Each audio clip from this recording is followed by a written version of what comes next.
Good afternoon, everyone. I have come back to recording another video after a long hiatus, but as the needs of the students demand this, so I will be recording this video about the poems of about the dohas of Kabir in translation in English, which are in course for the third semester. For the fifth semester, BA third year. So I had earlier in class given an introduction to Kabir, Kabir as a poet, Kabir as a person, Kabir as a Sufi saint. So we had already discussed that, and today I would like to move on to a discussion of his dohas, those that are in course. Obviously, you have to relate it to the to his concept of divinity, his concept of the human and the divine and the union of both. So all that has to be kept in mind when we study these dohas. So let me begin the first one. O servant, where dost thou seek me? Lo, I am beside thee. So Kabir has always talked about the oneness of God, the presence of God everywhere, all around, the divinity being present not in any symbols, not in any structures, not in any fixed places, but everywhere, and more so in the heart of the pure. So he says, O servant, it is as if the creator is talking to his creations, is talking to the human beings and calls them, since he is the master, the ultimate master, so we are the servants. So addressing the human being as the servant, the question that is put up is, where is the human being, the individual, helter-skelter, looking for God, looking for the divine? I am beside thee. So Kabir talks of the presence of the divine everywhere, not in any fixed, stipulated structures or idols or places or rituals. So the Doha says, I'm neither in temple nor in mosque. I had told you earlier about how Kabir was not fan of, a follower of rituals, customs, anything superfluous. He does not believe in a fanatic kind of following of religion. Therefore, he says that all these structures cannot house God, whether it is a Kaaba for the Muslims, which is a symbol of, which is the place where the Hajj is performed, where the religious pilgrimage is performed, or the Kailash temple, where people go in order to, and they express their service to God by going to these places. But according to Kabir, God is not present in any of these structures only. He is not limited to these structures. So I am neither in Kaaba nor in Kailash, nor in the Kailash temple. God is not restricted to any of these structures. Then further, neither am I in rites and ceremonies nor in yoga and renunciation. So Kabir was an ordinary human being. He believed in following all his domestic duties. He was a weaver by profession, had very humble roots, and he does not believe in exercising oneself over rituals and conventions and ceremonies. He is highly against it, and he says this, he words it in this doha, that God cannot be found by performing any of these religious rites and ceremonies, etc., nor in yoga and renunciation. He feels that one can attain God, one can attain or get a closeness to divinity, get a touch of purity and divinity by following the normal everyday, day-to-day activities, but having a pure heart that seeks God. Such a heart will find God. So you do not have to renounce this world. This is the philosophy of Kabir, who's an ordinary weaver. So he is a saint, but at the same time he is also an ordinary man. So he says we do not have to be a yogi. One does not have to renounce this world and go up on a mountaintop and meditate. So nor in yoga and renunciation. If thou art a true seeker, that is, if there is purity in the heart, a yearning for divinity in the heart, thou shalt at once see me. You will experience divinity, you will get to know the true meaning of divinity. Thou shalt meet me in a moment of time. That is, it is with a pure heart. It is with a passion that if you seek God, you will find God. You do not have to spend yourself in these useless rituals or in these practices or going to these religious places for pilgrimage, etc. And therefore, in the concluding expression, Kabir says, O Sadhu, God is the breath of all breath. So God is present in a person's every breath. If you seek God, you will find God. You have to be pure inside out. You have to be good. Seeking of God means charity, love, kindness, service to others, help to others, purity inside out. It does not believe in anything that is futile, anything that is worldly. Spending of money over rituals, over pilgrimages is not important. Purity of heart, service, charity, kindness, this is what is required for being close to God. So this is doha number 1, which we have studied. From here I move to again another doha of Kabir. For the priest, the warrior, the tradesman, and all the 36 castes alike are seeking for God. Here he refers to the caste system, the rigidity of the caste system, even in the time when he was living around the 15th century. How people were very rigidly divided. Religions were, this was the bane of especially Hindu religion, that people were divided into high and low castes, and there were severe boundaries between these castes. Untouchability was a bane of society. So he talks about different castes, starting from the topmost, the priest, which is the Brahmin, the warrior, the Kshatriya, the tradesman, that is the tradespeople, the Brahman, the Kshatriya, the Vaishya, and then the Shudra, which was the lowest caste, and the 36 castes alike are seeking for God. He tries to show that all are equally created by God. In the house of God, there are no divisions between people. So everybody is equal in the eyes of God. He is trying to propagate this message of equality among human beings.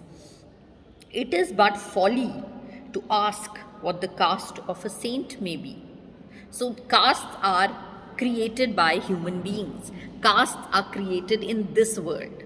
So it is, he says that a saint has no caste. A saint must have belonged to some family, must have been born into some kind of social caste.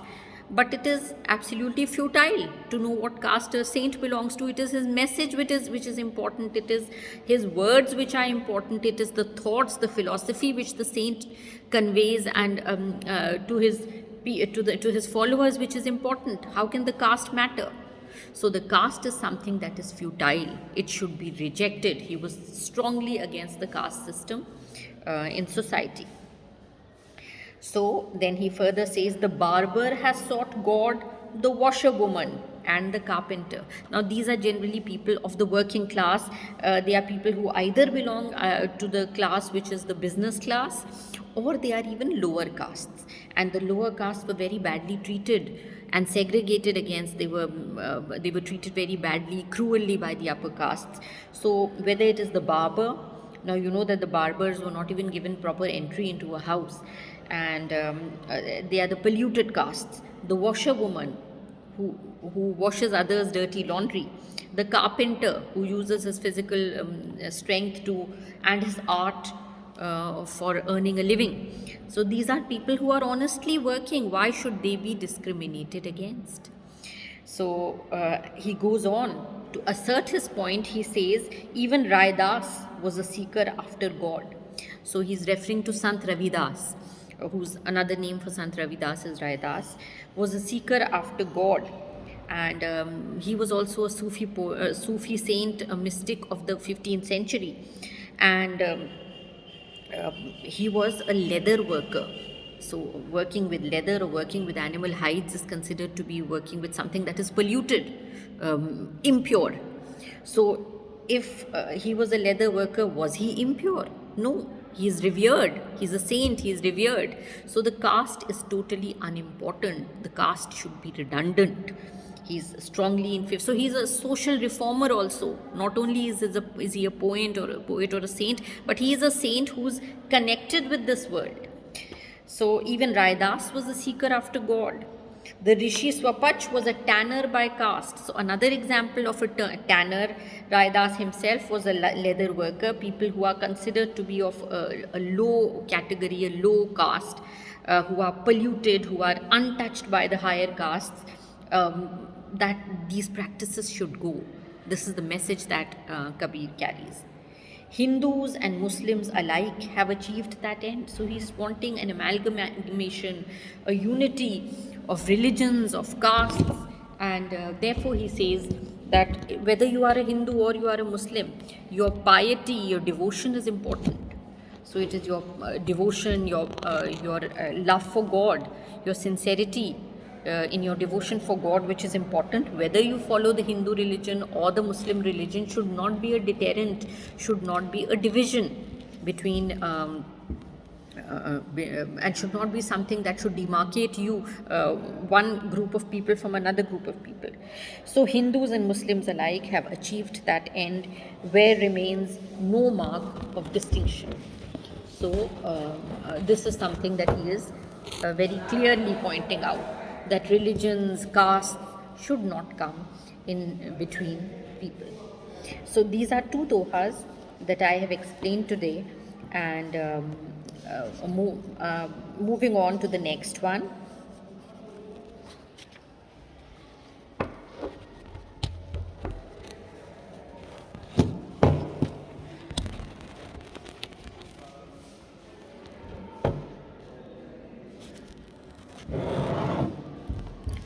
The next doha that I have over here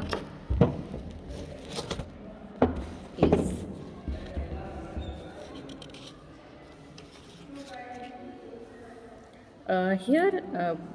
he talks about the human being. He talks about the human body. He talks about the human body. According to faiths, the human being has been created out of clay, and then life has been infused into it. A spirit has been infused into the human body. So it is with this reference, this referring point, that Kabir begins his doha, and he says, within this earthen vessel are bowers and groves, and within it is the Creator. So referring to the human being created out of clay, and this is my own personal interpretation, that the human body is a very complicated creation, is a very fancy creation made up of so many layers of things, so many complicated nerves and blood vessels and organs and bones and muscles. So everything is present within the human being, but the divinity can also be present within the human being if you have a pure heart, if you have purity within. So within this earthen vessel, that is the human body, there are many complicated procedures going on because the human body is like a machine. So within the body we can find bowers and groves, green areas and shady areas, and within it is the Creator. Within this vessel are the 7 oceans and the unnumbered stars. So he's referring to all the facts of the universe, the oceans and the unnumbered stars. Everything can be found within the human being. So the human being is the depth of the human being. Somebody who has kindness in his heart can include so much inside him. The touchstone and the jewel appraiser are within. So people lead different kinds of lives and different kinds of professions. So he's referring to all that. And within this vessel, the eternal soundeth. And so at the same time, one should not lose that connect with the divine, lose that connect with the Creator. So you may be having your worldly professions to lead, to follow, your duties to perform, but at the same time that connect with the immortal, that connect with the divine should never be lost. And within this vessel the eternal soundeth and the spring wells up.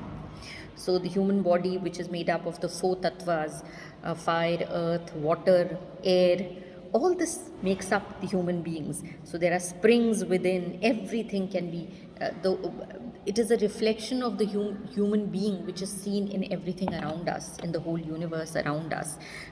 And everything is contained within the individual. It is the same individual who has the power to achieve divinity, to get one with God, to get a union with God, if you have purity within.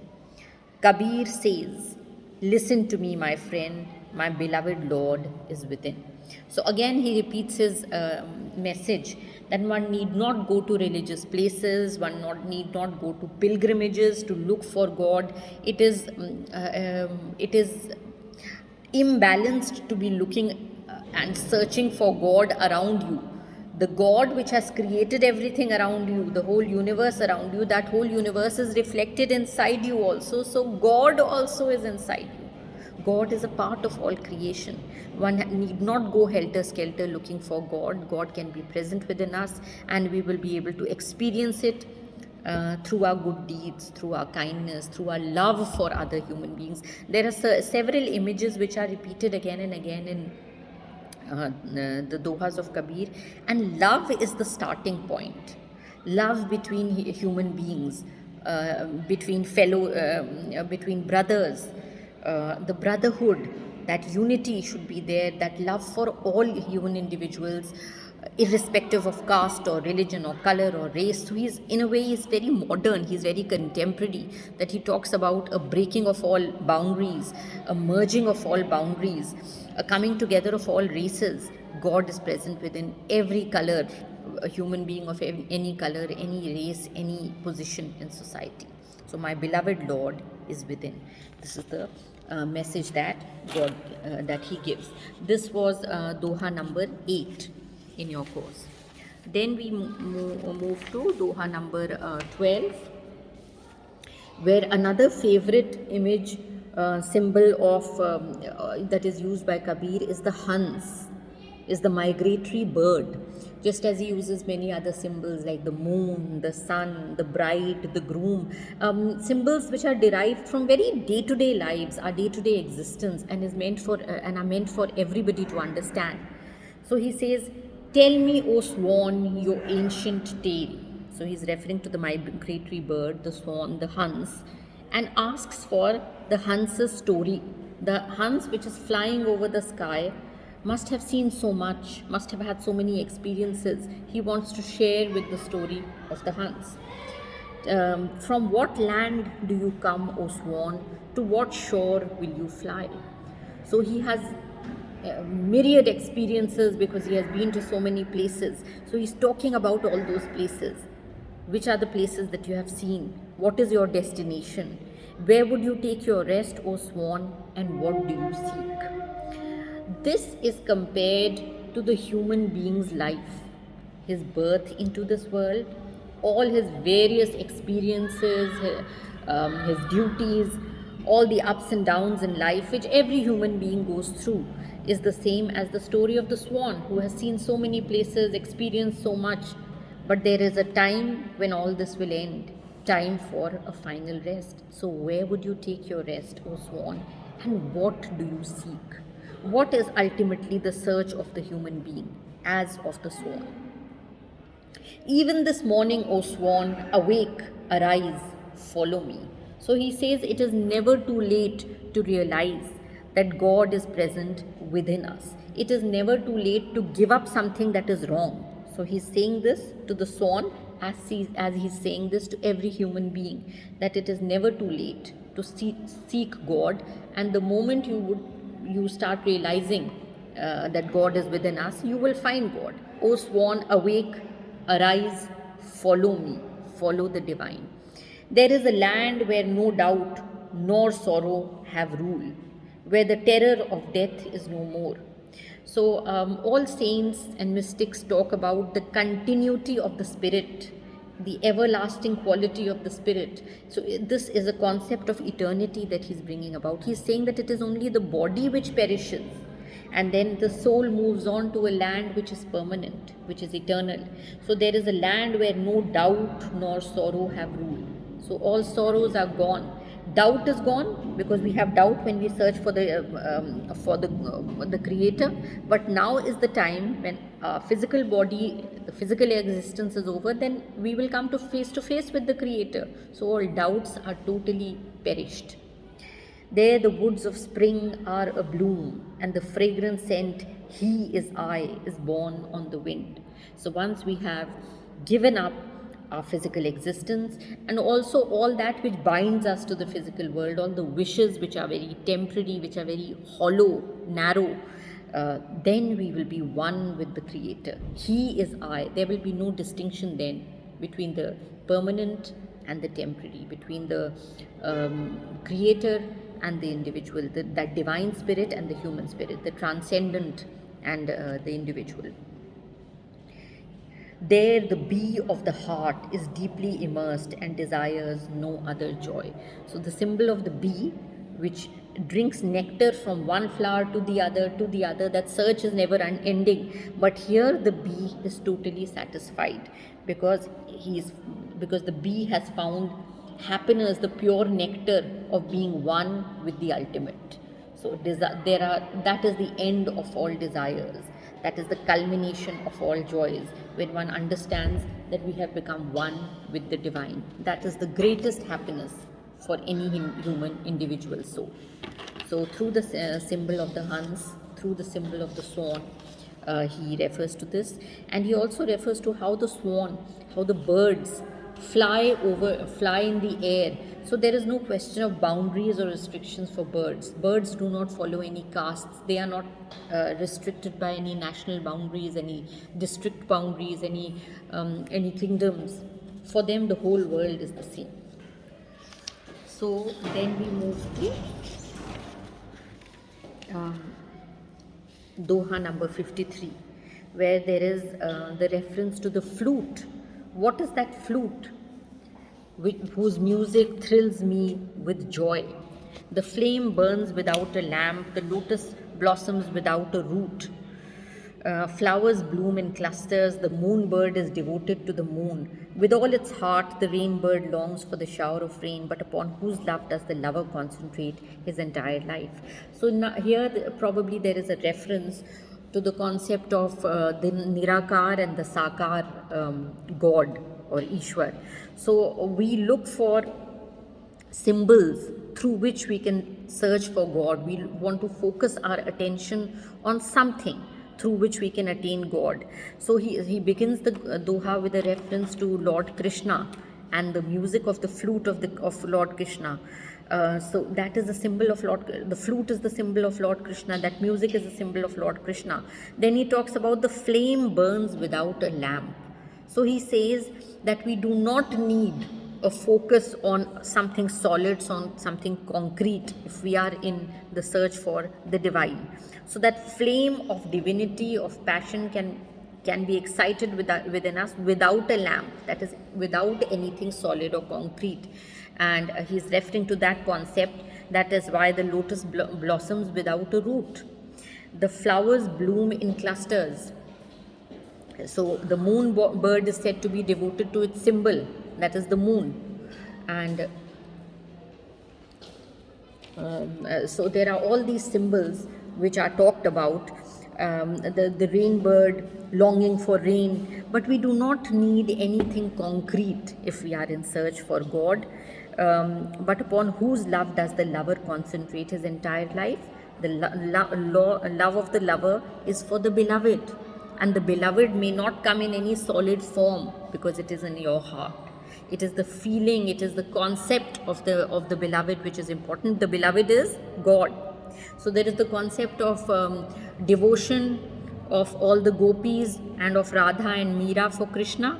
It is their unadulterated love for the Lord. Similarly, one should have the unadulterated love for the Creator within us. And we do not need anything solid to concentrate our devotion on. And then finally, the last doha, again, which talks about the concept of there being no symbols. If God be within the mosque, then to whom does this world belong? So the world belongs to God. God has created this universe. So it is not housed in any place of worship. If Ram be within the image which you find upon your pilgrimage, then who is there to know what happens without? If God is restricted to a statue, if it is restricted to a place of worship, then how will He look after the rest of the world? So God is unending, all pervading, omniscient, omnipotent. Hari is the east, Allah is in the west. We have divided God even into directions. The Muslims look up to the west when they pray, and therefore the Hindu God is in the east. But these are creations of the human mind. We have to do away with these divisions. Look within your heart, for there you will find both Kareem and Ram. So God is not divided by religions. Religions have also been created to divide people further. We are all one. All the men and women of the world are His living forms. God has created everyone, has not created different religions, different castes, different divisions. Kabir is the child of Allah and of Ram. He is my Guru, he is my Peer. So he talks about his own existence and gives an example from his own life. He was an adopted child. His real parentage is not known. He was brought up by Muslim weavers. His guru was Swami Ramanand, a Hindu ascetic who believed in the concept of Hinduism, and he was also a follower of another Peer. So his knowledge comes from an amalgamation of all this. He does not have to be restricted, just like any human being does not have to be restricted to any place of worship, to any direction of worship, any place of pilgrimage. We should be clear of all these divisions. We should be clear of anything that keeps us apart. One should unite in pure, unadulterated love. So this is the concept of Kabir, his mysticism, his all-pervading love, his simplicity, his being a man of the world and also not of this world, his qualities of being a saint, which we have heard about, his miracles sometimes, how he lived the life of an ordinary human being. He died as an old man, and how we say that his human remains converted into a bunch of flowers. So it is this fragrance of the flowers which the dohas of Kabir spread in all the years and all the generations for everybody to feel and accept and learn. So I hope this has been made a little clear to you. These dohas have been made a little clearer to you. This has been my interpretation. There can be many other interpretations of these lines of wisdom. So what is important is to gather the wisdom and understand it and try to follow it. So thank you very much.